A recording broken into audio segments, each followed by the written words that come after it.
बात अब इस वक्त की बड़ी खबर की करेंगे, जहां जिनसे इस वक्त की बड़ी खबर सामुदायिक स्वास्थ्य केंद्र के डॉक्टर्स ने बैठक की है। सरकार को बैठक के दौरान चेतावनी दी गई है। इस वक्त की बड़ी खबर, जहां एसएमओ की भर्ती को लेकर यहां सरकार को चेतावनी दी गई है। मांगे पूरी नहीं होने पर ओपीडी बंद करने का भी फैसला लिया गया है। 13 दिसंबर को बंद करेंगे ओपीडी।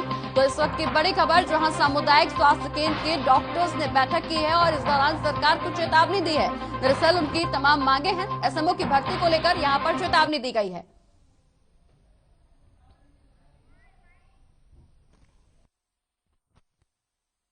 डिमांड ये है कि जो डायरेक्ट भर्ती एसएमओ की सरकार की तरफ से प्रपोजल किया गया 116 मेडिकल ऑफिसर की, तो उसमें क्या है कि हमारा एक मेडिकल ऑफिसर सर्विस के दौरान मेडिकल ऑफिसर चिकित्सा अधिकारी के पद पे भर्ती होता है और लगभग 18 से 20 वर्ष के पश्चात उसका पहला प्रमोशन होता है और वो एसएमओ या डिप्टी सिविल सर्जन बनता है।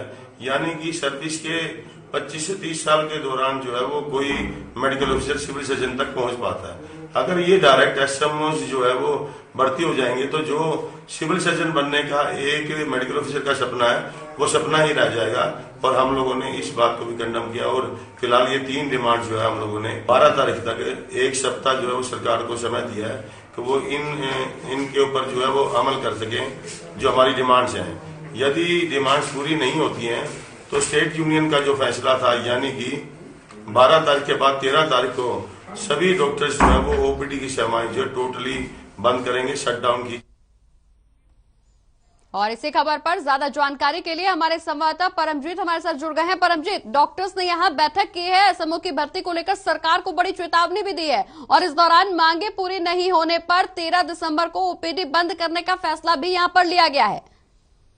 बिल्कुल, देखिए प्रगति जो सीधी भर्ती है एसएमओ की, इसको लेके जो है डॉक्टरों ने सरकार को खुली चेतावनी दी है। इनका साफ तौर पर कहना, देखिए पहले भी जो है डॉक्टरों ने ट्रेन डाउन 1 दिन की 2 घंटे की हड़ताल की थी और अब सरकार को सीधी चेतावनी दी है। यानी कि 13 तारीख तक सरकार अगर इस सीधी भर्ती को रद्द नहीं करती है या इसको टालने का फैसला नहीं लेती है तो 13 तारीख को जो है डॉक्टर इमरजेंसी की हड़ताल करेंगे। अगर तब भी नहीं मानती है जो इमरजेंसी है और जो बच्चा की ओपीडी है, सब तमाम जो इमरजेंसी है उनको बंद कर देंगे। हालांकि देखिए डॉक्टरों का सफर पर ये कहना है कि जब हमारी पोस्टिंग एक मेडिकल ऑफिसर से हो और एसएमओ बनने में हमारे 15-20 साल लग जाते हैं, लेकिन अगर सीधी भर्ती एसएमओ की होगी तो जो हमारा सिविल सर्जन बनने का सपना, ये सपना है वो अधूरा रह जाएगा। तो इसके बारे में सरकार को सोचना चाहिए और इसके जो ये सीधी भर्ती है इसको रद्द करना चाहिए। हालांकि डॉक्टरों ने सरकार बिल्कुल परमजीत, एसएमओ की सीधी भर्ती को लेकर पहले भी डॉक्टर्स ने हड़ताल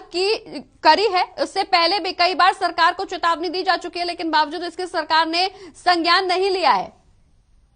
बिल्कुल, देखिए अब की बार तो देखिए जो जुलाना का हॉस्पिटल है उसमें डॉक्टरों की बैठक हुई है, उसमें फैसला लिया गया। बिल्कुल परमजीत जी आपके पास वापस आऊंगी। हमारे साथ एसएमओ डॉक्टर राजेश बोला हमारे साथ जुड़ गए हैं चर्चा में शामिल होने के लिए। राजेश जी, बहुत बहुत स्वागत है आपका हर खबर हरियाणा पर। जी नमस्कार, प्रणाम जी। राजेश जी, लगातार यहाँ एसएमओ की भर्ती को लेकर सरकार को चेतावनी दी जा रही है। इससे पहले भी कई बार डॉक्टर्स की तरफ से हड़ताल की जा चुकी है, विरोध जताया जा चुका है, लेकिन सरकार पूरे मामले में संज्ञान लेने के लिए तैयार नहीं है। अगला स्टेप क्या कुछ होगा? जी देखिए, हमारी जो लंबित डिमांड्स थी उनको लेकर के जो स्टेट बॉडी है उन्होंने 5 तारीख को जिला करनाल के अंदर जो है हम लोगों ने मीटिंग रखी थी और आगे की रणनीति तय की थी। और सेम डे हमने 5 दिसंबर को जो है सीएम हाउस में सीएम साहब को ज्ञापन भी सौंप कर आए थे और हम लोगों की जो डिमांड्स है उसके लिए हम लोग बार बार जो है सरकार को इसके बारे में लिख रहे हैं कि अगर इनके ऊपर अमल और एक्शन नहीं हुआ तो हमें मजबूरन जो है पब्लिक की सेवा के लिए और आम जनता की फैसिलिटी के लिए जो है वो हड़ताल पे जाना पड़ेगा।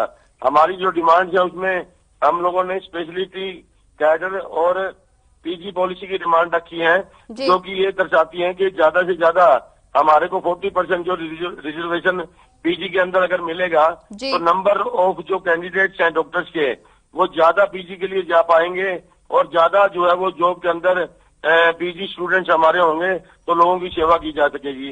इसी तरह से एक स्पेशलिटी कैडर है जो ये दर्शाता है कि हमारे जो पीजी किए हुए स्पेशलिस्ट जो सर्विस के अंदर आते हैं उनको अगर सरकार अच्छा पैकेज देगी तो वो लोग जो है सर्विस के अंदर रहेंगे और आम जनता की सेवा करेंगे। बिल्कुल राजेश जी, लेकिन सवाल यहाँ पर ये खड़ा हो रहा है कि जब आप जनहित में, बिल्कुल राजेश जी, सवाल यहाँ पर यही खड़ा हो रहा है कि जब आप जनहित में तमाम मांगे कर रहे हैं तो सरकार आपकी मांगों को पूरा क्यों नहीं कर रही? सर इसमें ये सवाल आप लोगों का सरकार की तरफ होना चाहिए कि बार बार एजिटेशन के बावजूद भी बार बार हम लोगों ने 9, 10, 11 को काले बिल्ले लगाए, 12 को 2 घंटे की पेन डाउन स्ट्राइक की, और अब हम लोगों ने जो करनाल मीटिंग हुई थी उसमें स्टेट बॉडी ने ये फैसला लिया है कि यदि 1 सप्ताह तक यानी कि 12 तक अगर कोई फैसला नहीं आता है या सरकार हमें बातचीत के लिए नहीं बुलाती है तो 13 तारीख को मंडे को हम सभी जो है ओपीडी सर्विस को बंद करेंगे ऑल ओवर हरियाणा, पूरे हरियाणा में। लेकिन ऐसे में सिर्फ और सिर्फ खामियाजा मरीजों को भुगतना पड़ेगा सर।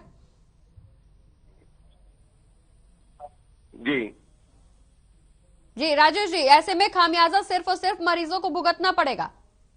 बिल्कुल नहीं जी, खामियाजा नहीं भुगतना पड़ेगा। हम लोगों की जो डिमांड्स हैं वो आम जनता और पब्लिक की सेवा के लिए है। हम लोगों ने बार बार सरकार को ज्ञापन दिए, मेमोरेंडम दिए, हम लोगों ने काले बिल्ले लगाकर इससे पहले भी पेन डाउन स्ट्राइक डॉक्टर्स की तरफ से की गई थी जिसकी वजह से मरीजों को दर दर भटकना पड़ा था। कई मरीजों ने इस दौरान अपनी जान भी गंवाई थी। ओपीडी सर्विस के लिए सिर्फ 2 घंटे हम लोगों ने पेन डाउन स्ट्राइक की थी और ओपीडी के अंदर जो किसी तरह की कोई इमरजेंसी या मेडिको लीगल केस नहीं होते हैं जो कि मरीजों को परेशान कर सकें, 2 घंटे की पेन डाउन के बाद हमने रूटीन अपना ऑफिस वर्क जारी रखा था। और वो इसलिए की गई थी कि सरकार जब हम लोगों की अनदेखी कर रही है तो सरकार तक भी आवाज पहुंचाने का जो है हम लोगों को अपना अधिकार और हक है, ताकि सरकार जो है हमारी जो रखी की डिमांड्स है उनको सीरियसली ले। चलिए, बहुत बहुत शुक्रिया राजेश जी हमारे साथ चर्चा में शामिल होने के लिए और अपनी बात स्पष्टता से रखने के लिए। हमारे साथ हमारे संवाददाता परमजीत हमारे साथ लगातार जुड़े हुए हैं। परमजीत, डॉक्टर्स ने यहाँ बैठक की है, सरकार को सीधे तौर पर यहाँ चेतावनी दी गई है कि अगर उनकी मांगे नहीं मानी गई तो 13 तारीख को ओपीडी बंद रखी जाएगी। बिल्कुल प्रकृति, देखिए डॉक्टरों को साफ तौर पर ये कहना है कि 13 तारीख की चेतावनी दी है, अगर सरकार उनकी बात नहीं सुनती है तो हड़ताल जो है वो कर देंगे। हालांकि 14 तारीख को उनको ये भी बोला है कि हम जो है इमरजेंसी सेवाएं जो इमरजेंसी है उनको उसको बंद कर देंगे। जो बच्चा की सेवाएं जो डिलीवरी वहाँ पे होती है तो तमाम तरह की जो सेवाएं हैं स्वास्थ्य विभाग की उसको बंद कर देंगे। हालांकि देखिए पहले भी जो है डॉक्टरों ने पेन डाउन हड़ताल की थी, लेकिन अभी 14 तारीख का सरकार को टाइम दिया है। अगर 14 तारीख को सरकार नहीं देती है तो जो है जो डॉक्टर हैं वो हड़ताल पर जाएंगे। हालांकि देखिए डॉक्टर का साथ ये भी कहना है कि जब हमारा भर्ती होती है डॉक्टरों की तो उसको हमारे को मेडिकल ऑफिसर के पद पे भर्ती किया जाता है, लेकिन यहाँ सरकार को खुले तौर पर चेतावनी दे दी गई है। अब देखना ये होगा कि सरकार की तरफ से क्या कुछ फैसला इस दौरान लिया जाता है, क्या सरकार बातचीत का रास्ता अपनाने के लिए तैयार है या नहीं। बहुत बहुत शुक्रिया परमजीत, ये तमाम जानकारी हमारे दर्शकों तक पहुंचाने के लिए।